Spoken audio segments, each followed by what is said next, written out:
Palavra do dia 64. 2 Coríntios capítulo 9, verso 8, o apóstolo Paulo diz assim: E Deus é poderoso para fazer abundar em vós toda a graça, a fim de que, tendo sempre, em tudo, toda suficiência, abundeis em toda boa obra.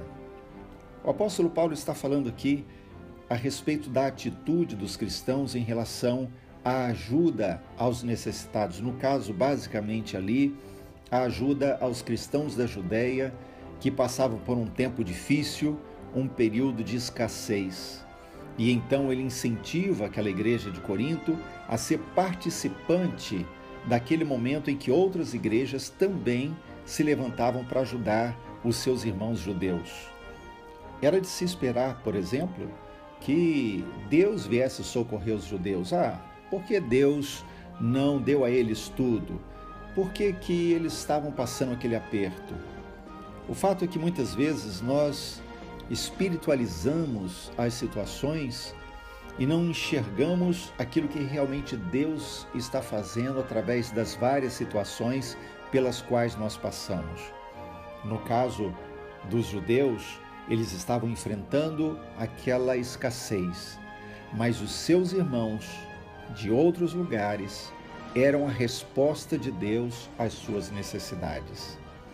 Então, entendemos e aprendemos que Deus sempre nos capacita a continuar caminhando, mesmo quando as necessidades aparecem, quando as lutas surgem, quando nos vemos em situações adversas.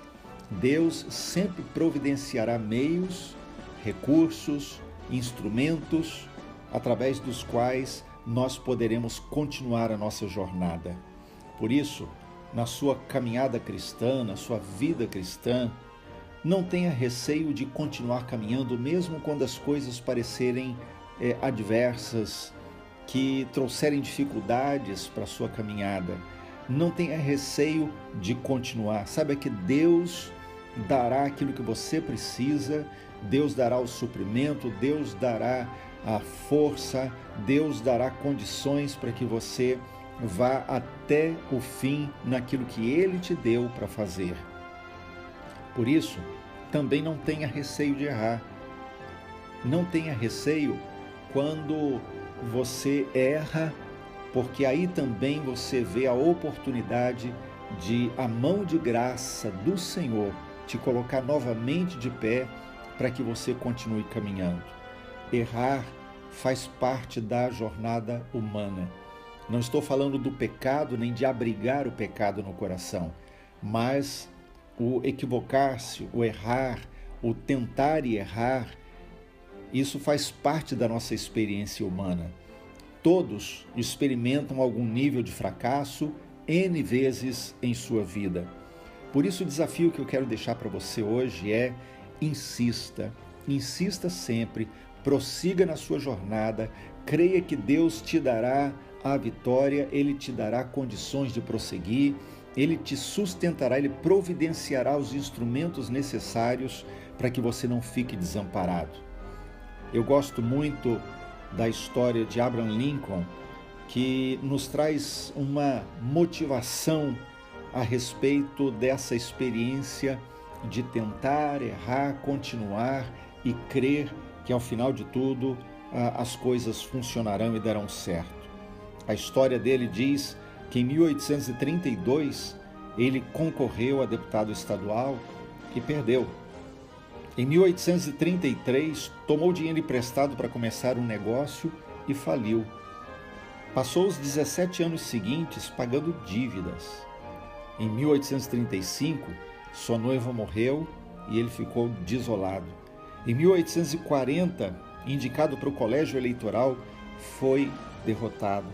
Em 1843, foi candidato ao Congresso e perdeu.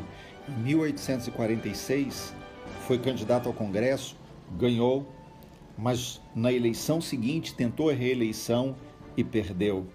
Em 1854, foi candidato ao Senado dos Estados Unidos e perdeu. Em 1858, se candidatou novamente ao Senado e perdeu novamente. Quem lê a história desse homem pensa que ele foi um fracassado. Mas A sua convicção de que valia a pena insistir e continuar sua caminhada fez com que ele marcasse a história da sua nação.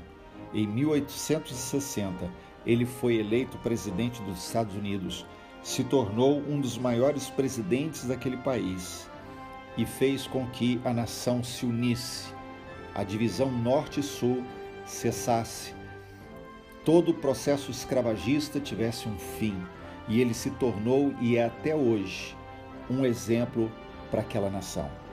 Por isso, uma história de aparente fracasso pode simplesmente se tornar uma história inspiradora quando alguém entende que não deve ficar parado, lamentando cada derrota, simplesmente olhando para o passado e se lamentando daquilo que não conseguiu, mas se torna um alento e um estímulo para aqueles que olham, quando a pessoa, apesar dos seus fracassos, continua caminhando, continua olhando para frente e principalmente confiando que Deus lhe dará os meios e os instrumentos necessários para chegar ao fim da sua jornada. Esse é um ministério da Igreja Apostólica Bereana, Bauru, Estado de São Paulo. Acesse a nossa conta no YouTube e seja abençoado com outras mensagens para edificação da sua vida.